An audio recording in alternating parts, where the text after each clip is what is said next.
Hi everyone, Lisa Haven here, and I've got an urgent report. This one specifically in regards to World War, if you will, or North Korea, China, Japan, and America are all involved at this point.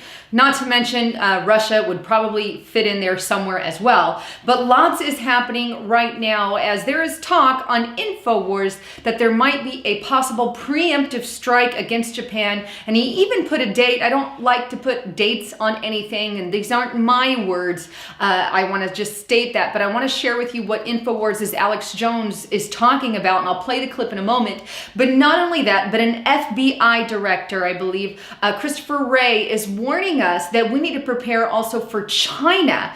Is China and North Korea, is there something brewing there as well? We also know there's lots of tension between Korea or North Korea and Japan in a negative light, but China is also getting radars sent up here in America by the FBI director. But for starters, let me play the clip of Alex Jones' InfoWars talking about that preemptive strike from North Korea to Japan. Take a listen.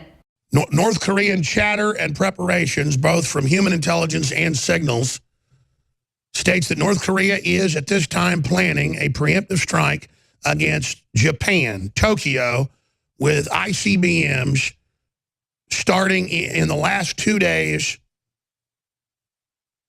of March going into April 2nd.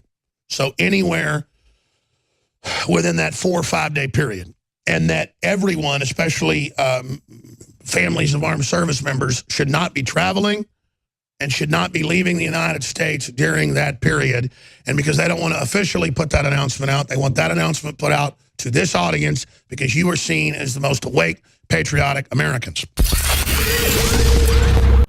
There you have it. Those aren't my words. However, Alex Jones at InfoWars is revealing that U.S. intelligence is being leaked, if you will, or he's being shared U.S. intelligence, that there just might be a preemptive strike from North Korea to Japan sometime between late March and early April. Now, whether or not that will come to fruition, again, I have no idea. I'm just sharing what I know. But in addition to that, I want to show you a few reports. The first one here is from brookings.edu, and it's put out February 12th, and it's headlined, ex-CIA analyst explains why a bloody nose policy on North Korea would backfire. Now, the report goes on to state that 3 former CIA agents, if you will, Jung Pak, Sue Terry, and Bruce Killinger, with combined 45 years of experience in studying the North Korea regime, believe that any military strike against North Korea is likely to unleash a series of events that could lead to devastation and mass casualties,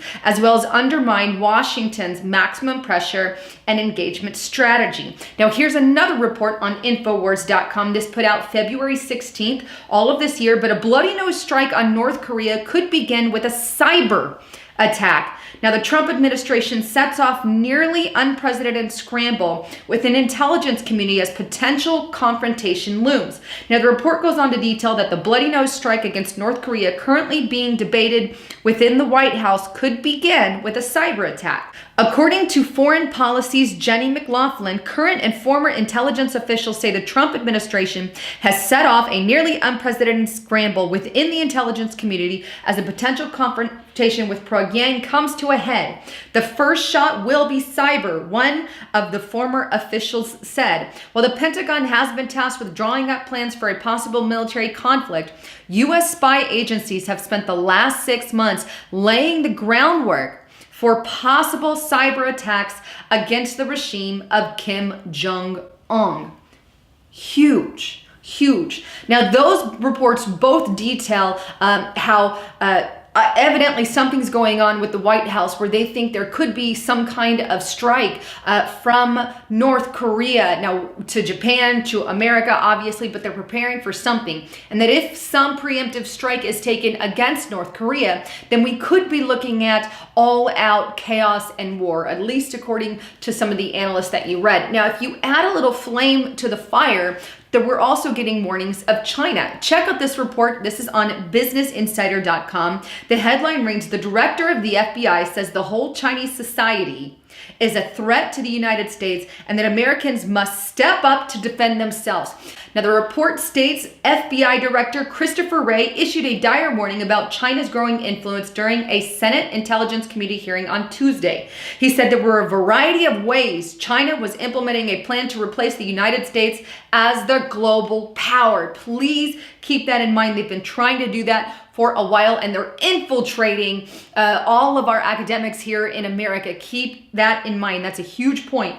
Additionally, recent reports have suggested that while China institutes are ostensibly language learning centers, they often serve as vehicles for Chinese propaganda in universities around the world, including the US. Additionally, intelligence experts have also cited the Chinese cybersecurity threats as a major concern in 2018. Now, we already know that China has gone after and hacked some things here in America, and apparently they believe that some of these hackings are not going to stop. But we do know that China wants to be a global currency. They want their currency to be the New World Order currency, if you will. They even have billboards all across China promoting their currency as the New World Order currency. This is one reason they can be seen as a threat, and who knows what's going on between them and North Korea, but we need to keep all these players in mind. Now, that rings a bell, if you will, back to Daigle. This is not a government organization, not affiliated with the government, but they do work.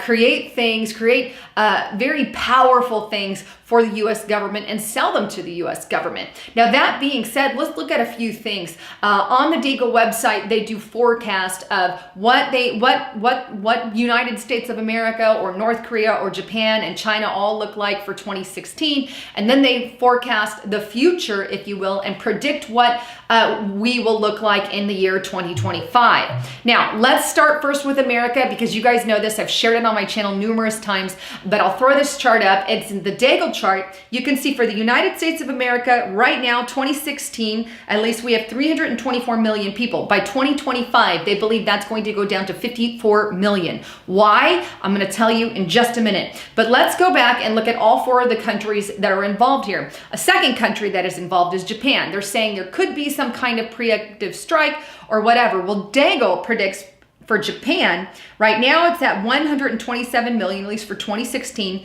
And in 2025, they predict it's going to go down a little, if you will, 109 million. So they're not as bad as the US, but they definitely went down. Well, let's look at China. China, another key player, 1.4 billion in 2016. The forecast for 2025 is again 1.4 billion. So they are supporting China, if you will, and saying their economy is going to be maintained. When United States of America severely drops and Japan severely drops, not as bad as America, but it drops. Now let's go over to North Korea. According to Daigle.com, they say North Korea has 25 million people in 2016, and by the year 2025, 0 people. So they believe North Korea is going to be completely and utterly obliterated. Interesting statistics. Now, the reason given on Daigle for why they see all these drops specifically in the United States of America, because that was one of the worst drops. I mean, how do you go from 324 million people to 54? What happened to them all, Daigle? Well, when they were pushed and inquired, they put out this little clip that you see on the screen, and I'm going to read through it, but the key element to understand the process that the U.S. will enter into the upcoming decade is migration. In the past, especially in the 20th century, the key factor that allowed the United States of America to rise to its colossal status was immigration, with the benefits of demographic expansion supporting the credit expansion and the brain drain from the rest of the world benefiting the states. The collapse of the Western financial system will wipe out the standard of living of its population while ending Ponzi schemes such as the stock exchange and the pension funds. The population will be hit so badly by a fully array of bubble and Ponzi scheme that the migration engine will start to work in reverse, accelerating itself due to the ripple effects, thus leading to the demise of the states. The unseen situation for the states will develop itself in a cascade pattern with unprecedented and devastating effects for the economy.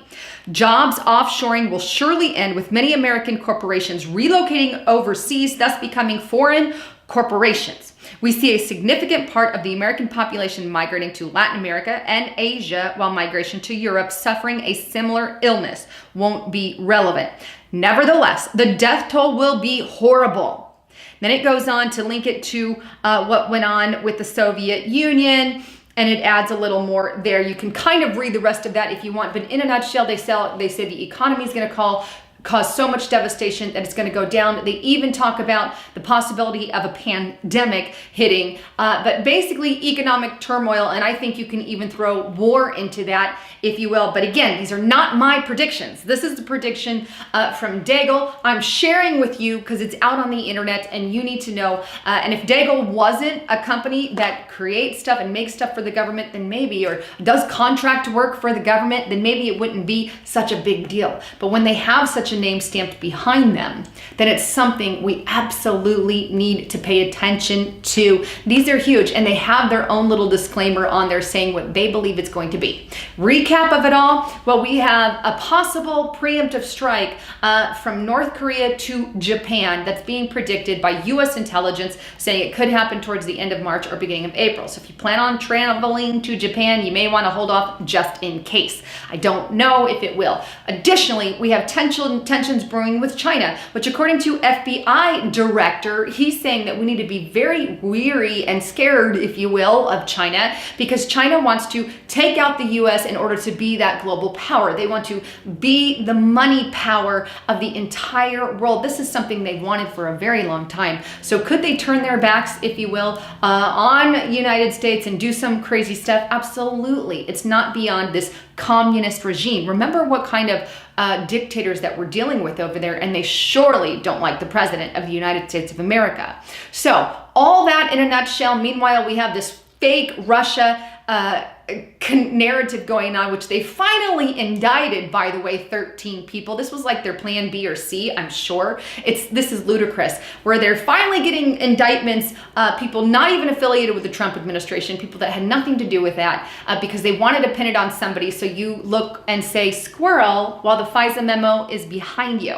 So they want you to ignore the FISA memo, and they want you to focus that they actually got the Russian enemy when they didn't. They had them all along. This was in their back pocket. We know, okay? Not only that, but you could do the same junk with China. I guarantee you China interfered in the election for Hillary. And I guarantee you Israel interfered in the election as well. We could probably indict 100 different people from hundreds of different countries. So don't tell me you just pick one and it is what it is. Anyway, I wanted to share that little bit. I don't want to go off topic too much here, but there's a lot going on. Anyhow, I'd love to hear your comments. Subscribe to the channel. There is some crazy stuff going on with YouTube, and you need to make sure you're subscribed. So sign up on a YouTube account and hit that subscribe button. Also, don't forget to check out my partner at TradeGeniusAcademy.com. He's got some great specials. It is still 50% off right now, so make sure you go there to TradeGeniusAcademy.com and check out all the things that he has. He teaches you how to make money in even especially a downturn economy. And considering what's going on with Daigle and their predictions on the instabilities in the economy, you may want to go to Trade Genius Academy as well. Anyhow, thanks again for tuning in. I'm Lisa Haven, signing out.